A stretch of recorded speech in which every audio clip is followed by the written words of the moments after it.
10 years ago, it was said that this could be the guitar of the future. It was featured on the cover of magazines, winning awards at NAMM and CES. And so today we answer the question, did the Mesa Katara live up to the hype? Nope, it definitely did not. Hello everyone, and welcome back to the series where I check out the world's weirdest guitars, and let me tell you, no other guitar has broken my heart as much as this one has. This video has been multiple years in the making with many twists and turns. But today we're checking out the 2011 Mesa Katara digital guitar as well as its successor in the touchscreen guitarosphere, the 2022 Mozi Audio Nova touchpad guitar. And right away, it's pretty obvious that this guitar does not look like the kind of thing that us guitarists would often come across. But the idea behind the Mesa Katara is, you select your notes using the buttons on the fretboard that align with the layout of a typical guitar. You then use the LCD touchscreen to play and manipulate the sound that's generated by the onboard synthesizer. And at this point in the video, I would happily demonstrate this for you. However, this guitar doesn't work properly and the functionality is quite minimal. And here's the thing, I've bought 9 other Mesa Kataras and they all had the exact issue. However, I do have the power of studio magic at my fingertips, so here's a dramatic recreation of what this would be like if it did work.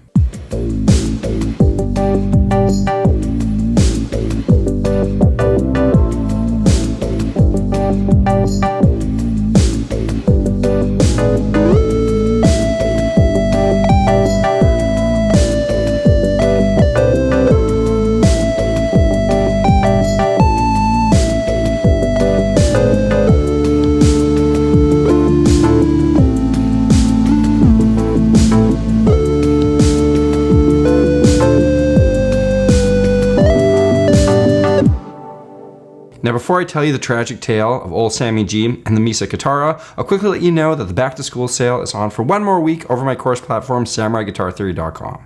Over there, I've got 5 courses that offer a deep dive into the method I use for making music. If you want to understand the building blocks of music theory and how it works for guitar, my courses The Rudiments and Beyond the Basics are made with you in mind. I've also got 2 courses that look specifically at soloing. The Craft of Soloing looks at phrasing and musical storytelling, while my newest course, The Style of Soloing, is a look at the fancy stuff you can add to really bring your solos to life. Everything over there is professionally animated to make the tough stuff easy to understand, and for one more week, you can use promo code BACKTOSCHOOL22 to get any individual course half off, or use that same promo code on one of the bundles to get multiple courses for the normal price of one. Anyways, you can find more information at samuraiGuitarTheory.com. Links in the description. Let's get back to it. See, ever since I started this series, this guitar has been my white whale. This is the one that I knew would be absolutely perfect for this kind of video. So back in 2020, I bought one off Reverb for about $1,000. It was shipped from Japan, I unpackaged it, plugged it in, powered it up, and it wouldn't play right. It seemed the glue had lifted underneath the screen, causing the sensor to misfire and get stuck, rendering the instrument inoperable. I was disappointed, but I got a refund, sent it back, and a little while later, I bought another one, only for that to have the exact same problem. And at this point, I'm getting a little bit worried because there were only 1,000 of these ever made, and my chances of finding a working one were quickly diminishing, but I still kept buying them, hoping to get lucky. Most people were happy to process a refund once I showed them the issue. However, there was one guy who claimed that I was stealing parts off his broken Mesa Katara and was a complete asshole about the whole thing. So, fuck that guy. And then there was another situation where the Katara that I was trying to buy was part of a larger Russian scam on Reverb, which I ended up getting shut down. So yeah, f that guy too. This is one of the broken ones that I bought, though it is less broken than others, as I can get it working every now and then for brief periods, but the seller still gave me a refund either way and told me to keep it as he had no use for it. And seeing as how they all have the same issue, my theory is that they've all degraded at the same pace, and there are few, if any, out there that still work properly. And from talking to the owner of the now defunct company to trying to track down replacement parts, I promise you that I've exhausted all options that would lead me to a working Mesa Katara at this point. And so I glumly accepted the fact that this video probably would never get made. Until earlier this year, somebody tagged me in a post made by the Instagram account Mozi Audio. Here was a company who had manufactured a seemingly modernized version of the Mesa Katara. I immediately pre-ordered one, and the other day the Mozi Audio Nova showed up in my house. This is number 34 of the first 100 ever made, and it functions in the same way as the Mesa Katara. Select your notes on the neck, and then manipulate them with a touchpad down here. The difference is this is kind of a matte finish pad versus a screen. As well, there's no onboard built-in synthesizer here, so it sends out digital information to your computer, whereas the Misa Guitarra would send out an audio file. In a way, this is a bit more complicated as we now have more working parts and need to incorporate our computers. However, the possibilities are literally endless. Any virtual instrument that can be controlled with MIDI will work with this. Let's try some stuff out. So say, for example, I'm a guitar player, which I am, and I always wish that I could play the clarinet. But maybe I actually like the sound of the clarinet, but I don't actually want to play one. With this, I can queue up a virtual clarinet emulator and get a semi-decent simulation.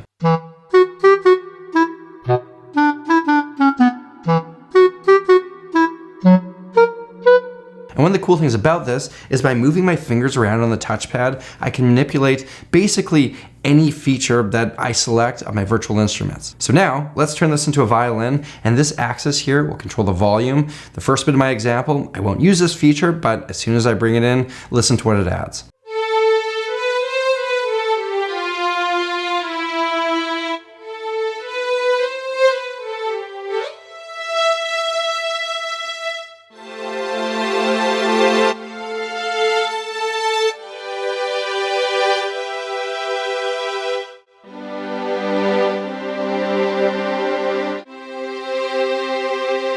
And it's worth reiterating that nothing you hear is coming out of this. This is sending a signal to my computer, which then tells the virtual instruments that I've queued up what to play. And the beauty of this is that there are thousands upon thousands of options, from the more typical sounds like you've heard me play to stuff that belongs in a horror movie set in space like this.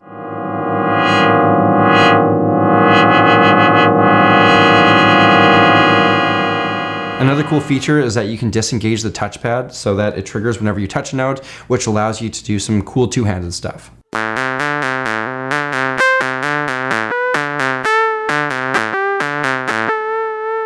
And so that brings us to the point in the video where I offer some thoughts on the day's instruments. So first off, the Misa Guitarra, sadly, it gets a failing grade just because I could never get one that works. If you are thinking of buying one, I would make sure that there's a return policy, as most of the times people thought that they were working, but they just hadn't plugged them in for a while or hadn't used them long enough to figure out the issues. The times that I could get one working, they are pretty cool, they are pretty fun, but those times were definitely quite limited. And really, there's just no point in buying an old piece of gear that probably isn't gonna work when you can get something that's newer and better. I'm a big fan of this. It does everything that it sets out to do. It feels well built. It gives guitarists the ability to start doing some fun synth stuff while still using the framework of a guitar. Like, for example, something like this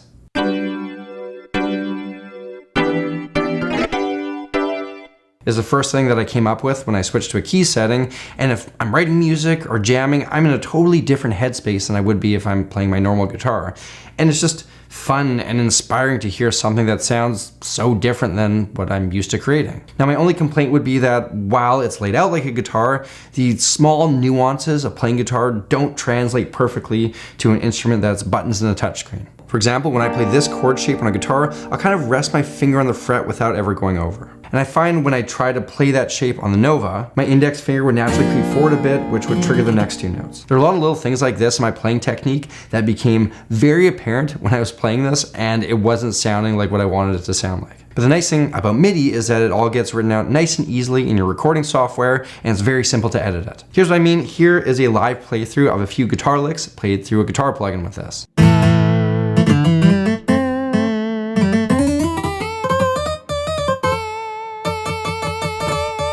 Pretty hurtin', but I can now go into my software, clean it up, and it would sound like this.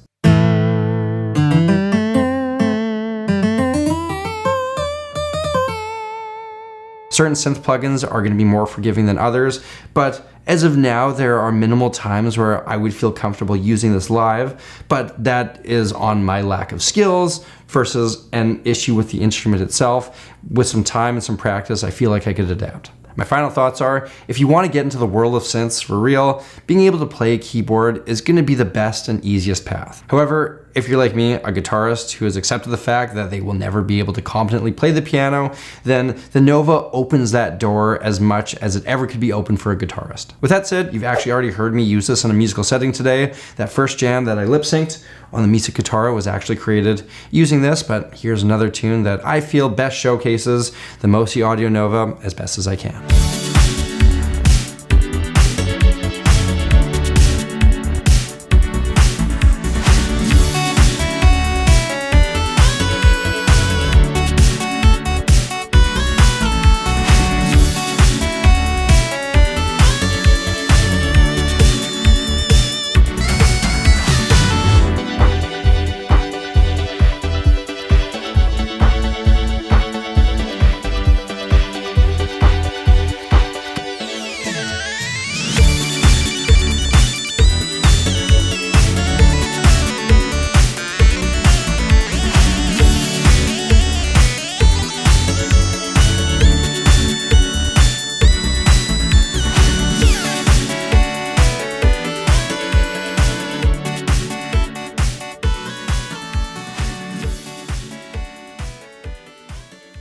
Ladies and gentlemen, there you have it, another installment in the series where I check out the world's weirdest guitars.